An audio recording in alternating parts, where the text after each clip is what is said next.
Hello and welcome to the Dual Credit Counseling session. Completion of this session will satisfy the College Success Counseling requirement of the Dual Credit Scholarship Program. Congratulations! Your decision to participate in dual credit can provide a great start for your next steps in education. Frequently asked questions of dual credit students include: what is dual credit, and what does it mean for me in high school? How can I save time and money while in high school with dual credit? What are the academic expectations of a dual credit student? How can I maximize time management and study skills? This presentation will provide answers for these and many more questions. As a dual credit student, you are enrolled in a course which allows you to earn high school and college credit at the same time. Through a partnership between your high school and a college or university, you may have access to dual credit courses in various locations. These include on a college campus, a high school or technical center campus, or online.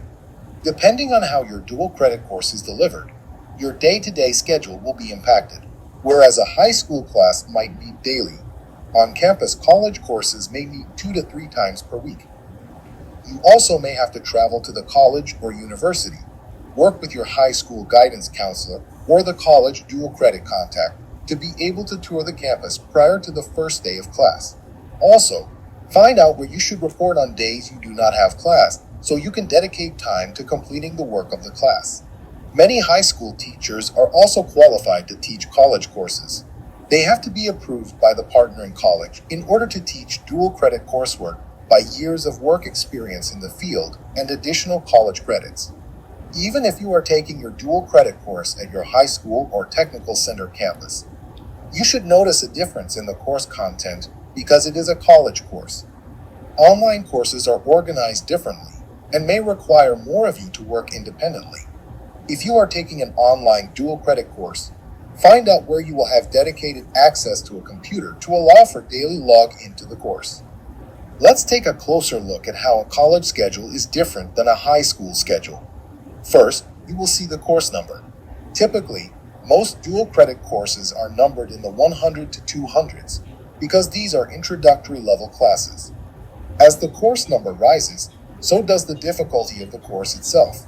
If you are enrolled in a course that is numbered less than 100, it is possible this course will not count toward your degree because it is a transitional or developmental course. Next, you will find the subject of course content that is computer science, science, English, etc. You might find the actual title of the course next along with the days the course meets, the time of the class, where the course is to be taught, the professor of the course, and finally, how many credit hours for which the course counts. If you find errors in the printed copy of your college schedule related to your dual credit course, speak to your guidance counselor or the college dual credit contact to correct the schedule as soon as possible. If your course is held on your high school's campus, these items may already be determined. It is important to understand how you earn credit for graduation. You also need to be aware of the differences in earning high school credit and college credit. Kentucky high school students are required to accumulate a minimum of 22 credits for graduation. Your local school board and school-based decision-making council have the authority to increase this minimum, so your high school's requirement may be greater. Most high schools award 1 high school credit per year per course. In some instances, a student might have a semester, trimester, or a 9-week course where fewer credits are awarded per course. Your guidance counselor can verify how your high school awards credit. Minimum high school graduation requires core credit in language arts, math, social studies, science, a health and PE course, as well as history and appreciation of visual and performing arts. Credits earned in career and technical education, also known as CT, are offered in sequence for a 4-credit career pathway that supports your career interest as a student. These credits might include coursework in career fields such as the health sciences, business and marketing, information technology, automotive technology, and many more. CT is often delivered at an Area Technology Center, ATC, a Career and Technical Center, CTC, or in your local high school. Finally, high school minimum requirements can include credit from courses such as world language, band, choir, and other elective options available at your high school. Please see your guidance counselor if you have questions about credit awarding and requirements at your high school. Next, let's talk through how credit is awarded in college. Oftentimes, a college student will be asked, "How many credit hours are you taking this semester?" A college student needs to know that most colleges award 3 college credits per semester per course. So if a student is taking 5 courses in a semester, it could be answered that he/she is taking 15 credit hours. As always, there are exceptions to the 3-hour rule. Some courses are worth more or less than 3 hours, so it is important to understand the credit hours being awarded for each course.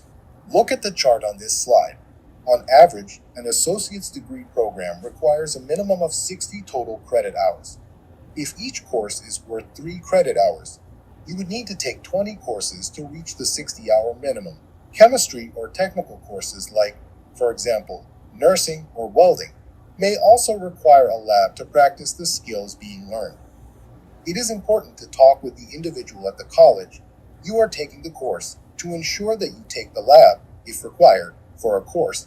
These are just a few examples, but overall, you need to understand the minimum credit hours and the sequence of courses required for the degree you are seeking. You know the old saying, time is money? It is definitely true in the instance of taking and paying for college coursework.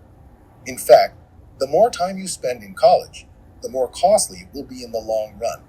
Having ideas about what you want to do in a career and where you will go in the next few years is of vital importance. If you haven't used your ILP to help you find a career focus, then we highly recommend you log in and go through the process. A next step in planning includes using the college or university's website and college catalog. College degrees have minimum general education requirements for their programs. There may also be pre-major or prerequisite courses that have to be taken before you can enroll in the specific major courses. If you are thinking about taking a dual credit course with one college, but then enrolling full-time with another college or university, you will need to be aware of program requirements with both partners. Pre-planning will help with transferring the credit from one school to another. The Kentucky statewide General Education Transfer Policy assists with transfer of general education credit among the Kentucky Community and Technical College System, KCTCS, and the 8 participating public universities in Kentucky. These 8 participating universities include Eastern Kentucky University, Kentucky State University, Morehead State University, Murray State University, Northern Kentucky University, University of Kentucky, University of Louisville, and Western Kentucky University. This policy eases the processes of transferring general education college credit between the schools. This policy does not apply to private and for-profit colleges. You will need to work with the college to determine how courses transfer to other colleges. Much like high school minimum graduation requirements, college general education core is divided into 5 categories. These include communications, quantitative reasoning, like math, statistics, or logic, arts and humanities, natural sciences, and social and behavioral sciences. Let's talk about the first category listed here, communications. This category usually encompasses courses like English 101 and English 102 for written communications, and then a speech course for the oral communications requirement. You may choose to take all 9 credit hours through a college or university partnering with your high school. If you are taking AP courses, it is important to understand how AP credit, if earned, will be calculated at the college. Students should determine what course credits have been earned through AP coursework to avoid taking the same course as a dual credit course. Some universities prefer that you complete the entire category with your first enrolled college/university to be able to transfer into that university. Otherwise, you may be required to retake coursework or complete the entire category with the new university. Again, the actual degree you are pursuing will help you understand whether you need all hours listed on this chart for credit. For example, if you are planning on majoring in English education, then only 1 or 2 science courses might be required. However, you may need to take several hours in English, so it would make sense for you to take both English 101 and English 102. It is also important to note that associate degree programs, such as welding, will require General Education Core, but this may only be 3 credit hours in English/written communications. If you start an associate degree program and eventually work to complete a bachelor degree program, you may be required to finish any areas of General Core that were not taken in the original associate degree program. Let's analyze an example degree program. Do you recognize anything we've discussed? Some details you may have spotted.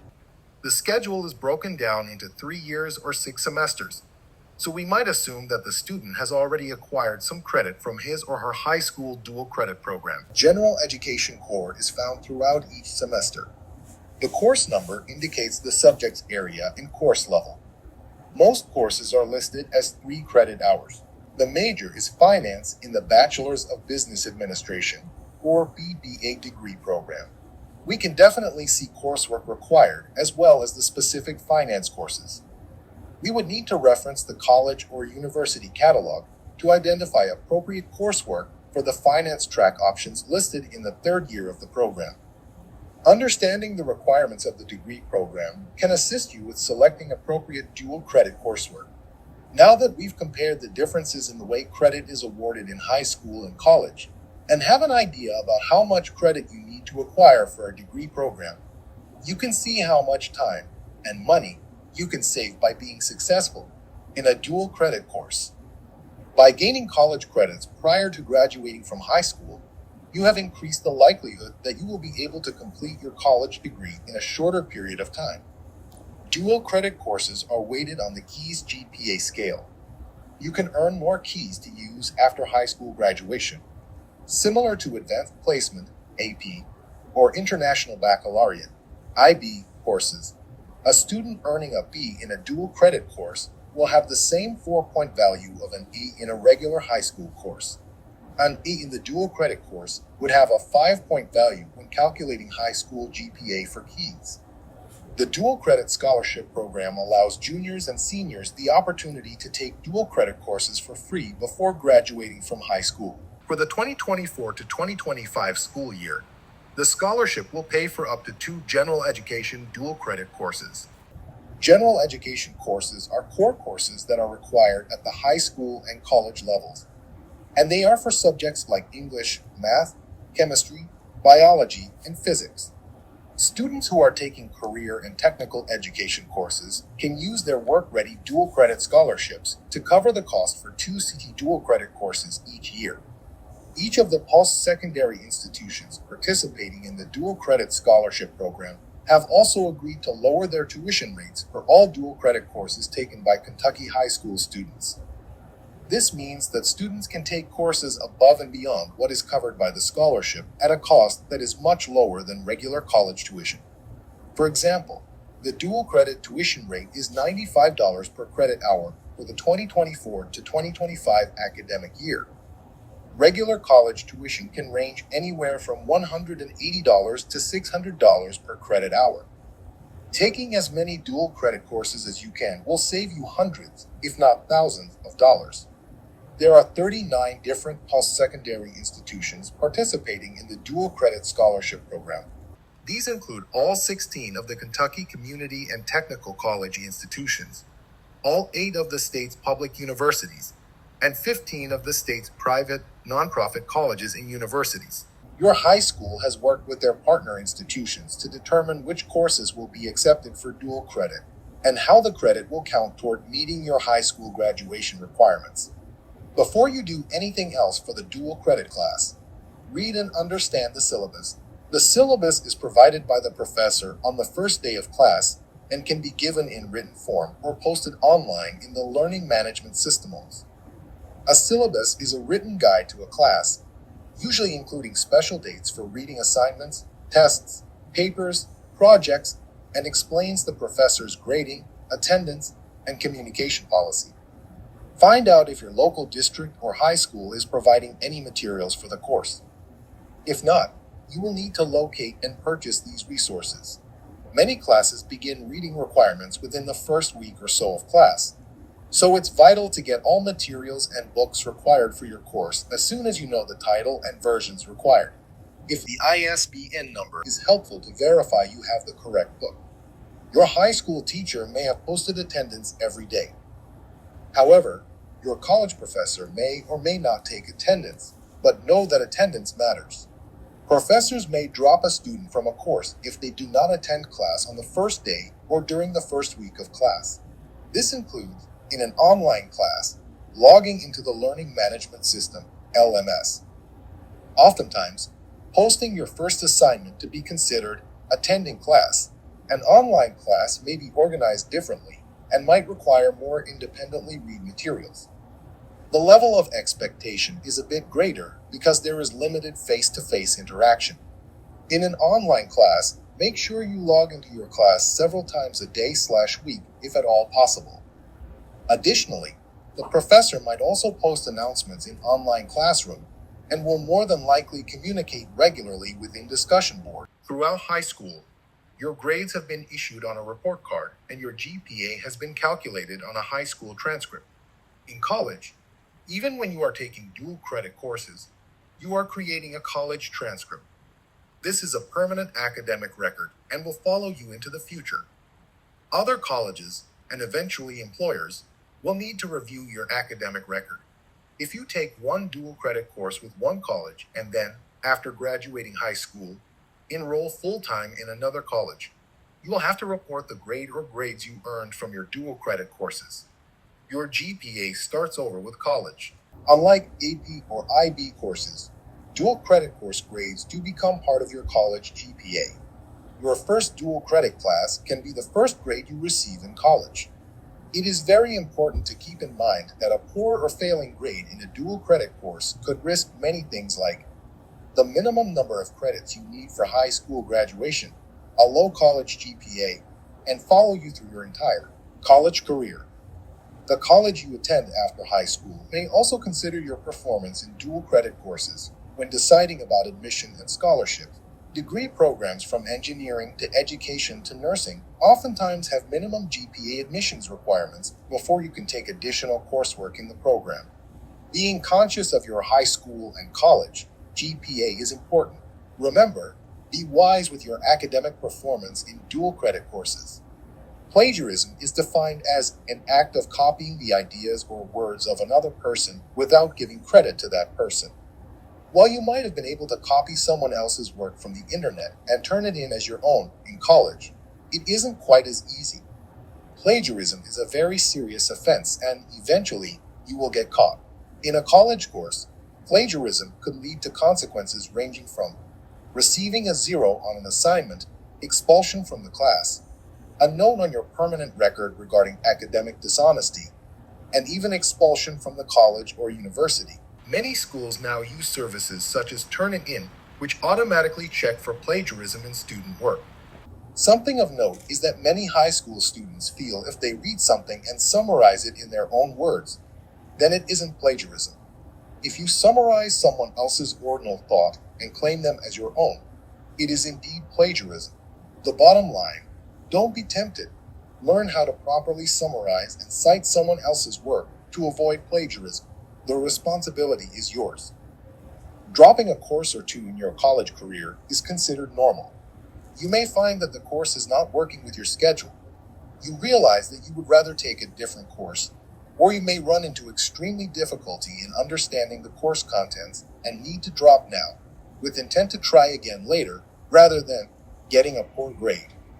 If you drop a class before the drop date, then no grade will appear on your college transcript, and the drop does not impact your GPA. If you drop the class after the drop date, then a grade of W, indicating withdrawn, will appear on your transcript. Also a note for the future, your eligibility for financial aid depends, in part, on your grades. For example, a cumulative GPA of 2.5, C+, or higher is required to keep keys after your first year of college. Your dual credit grades will become a part of your college cumulative GPA. Time management is a critical component to being a successful college student. One of the first things to understand about taking a college-level course is that you are responsible for your own learning. Don't expect reminders from your professor about reading assignments, project due dates, or when to report to class. Remember, Your course syllabus serves as a great resource for these details. A weekly planner and an electronic planner will help keep your assignment dates organized. Pay attention to deadlines and be sure to submit work on time in advance of the deadline. This is especially important in an online class. You never know when you might run into technical issues. Manage your time well and form a habit of committing at least 2 hours a day to reading and completing assignments. Work hard to stay ahead on your coursework. Don't expect opportunities for makeup or extra credit on assignments. If you have a professor who allows it, be grateful, but don't expect it from every professor. Extra credit usually doesn't exist in college.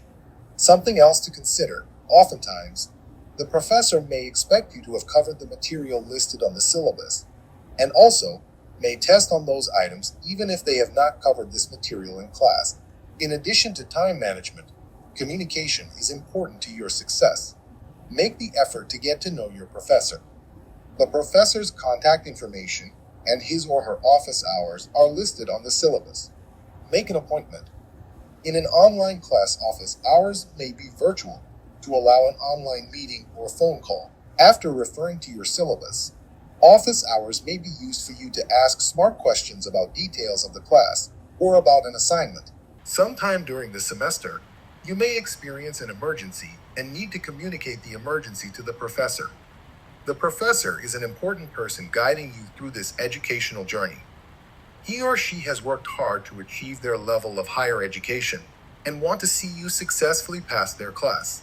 Most are very helpful in times of verifiable emergencies. It is also expected that you should use professional language when communicating with your professor. Proper use of capitalization, punctuation, and avoiding texting lingo are all appropriate. Check your university-issued email regularly to stay in the loop with university announcements and messages from your professor. It is possible that your university email may be the only accepted account for communication and to submit assignments. Get to know your classmates. Forming a study group will help you learn from one another and discuss what you've learned to prepare for assignments/tests. If you miss a class, a member of your group can help you collect notes or in-class announcements. Take advantage of every resource that is available to help you understand the course material better. Tutoring services, writing centers, library. Keep distractions such as TV, social media, or video games to a minimum. Find a quiet spot, free from distractions, to train your brain to focus on studying. Organize your notes and review them regularly. Read your textbook, and as you read, underline or make a note to what seems important. Outlining your reading assignments is also helpful. Identify areas where you have questions. Do not wait until the last minute to ask for help. If you wait, it may be too late. Finally, do not procrastinate. Procrastination will always catch up with you. At the end of the day, remember to think positively.